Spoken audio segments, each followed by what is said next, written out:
Tujuannya sholat itu cuma satu. Tanha anil fahsya wal munkar. Mencegah manusia dari perbuatan keji dan munkar. Sudah sholat tapi masih bohong, masih menyakiti orang, masih merendahkan orang, masih melecehkan orang, berarti belum mencapai tujuan sholat. Ingat, sholat itu bukan tujuan. Sholat itu sarana mencapai tujuan. Tujuannya apa? Ingat, tujuan sholat itu akhlak. Jadi jangan rakit dijadikan sebagai tujuan. Ingat, rakit itu diciptakan untuk mencapai tujuan. Tujuan kita karena ingin nyebrang ke pulau yang ada di sana.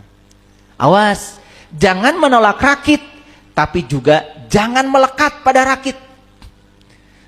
Orang yang menolak rakit, jelas. Orang pakai rakit, malah dia nyemplung, tenggelam. Orang yang melekat pada rakit, batur nges kala luar tinu rakit sampai tujuan cicing we di rakit. Disangka rakit tujuannya.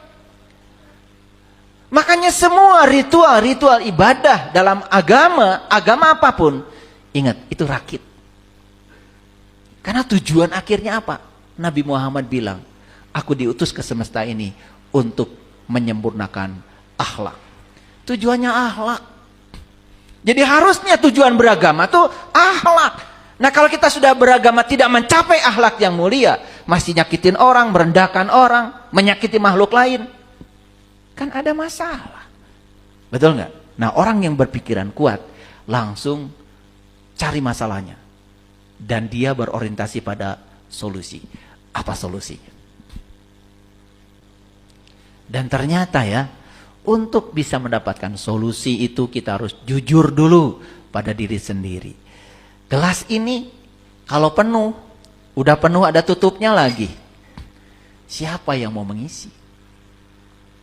Coba, kalau saya tumpahkan air dari sini ke sini, gak masuk.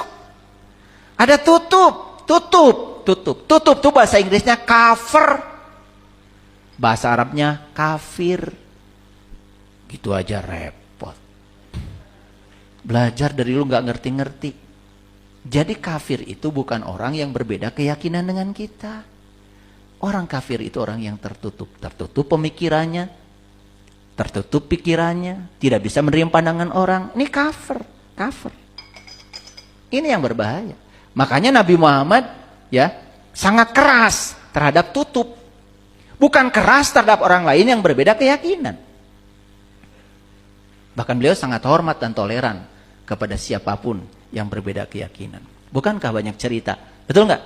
Nabi Muhammad sampai orang yang mencaci maki beliau keyakinannya berbeda disuapin tiap subuh. Itu penghormatan beliau kepada orang lain.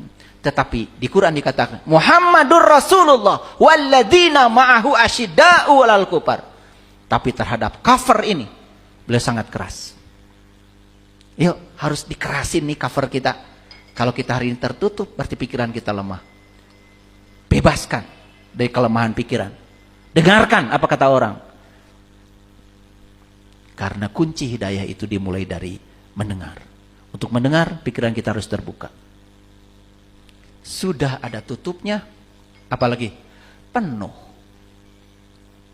Coba, orang yang saya sudah terbuka Pak. Oke, covernya sudah dibuka, tetapi masih penuh. Gak bisa. Pertama harus dibuka, yang kedua harus kosong, yang ketiga, yang mau diisi harus lebih rendah posisinya daripada yang mau mengisi.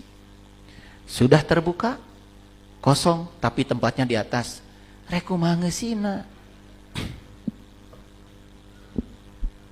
Makanya belajar ilmu itu kuncinya adalah rendah hati. Saya berguru itu bukan hanya pada satu orang. Dimanapun ada orang disebut guru, saya kejar. Saya kosongkan terhadap siapapun. Saya dengar, biar masuk. Jangan ada konflik. Karena kalau kita banyak konflik dengan pengetahuan baru dengan pengetahuan lama, maka pengetahuan baru itu tidak akan ada manfaatnya. Karena ada konflik. Awas, pengetahuan jangan dibenturkan.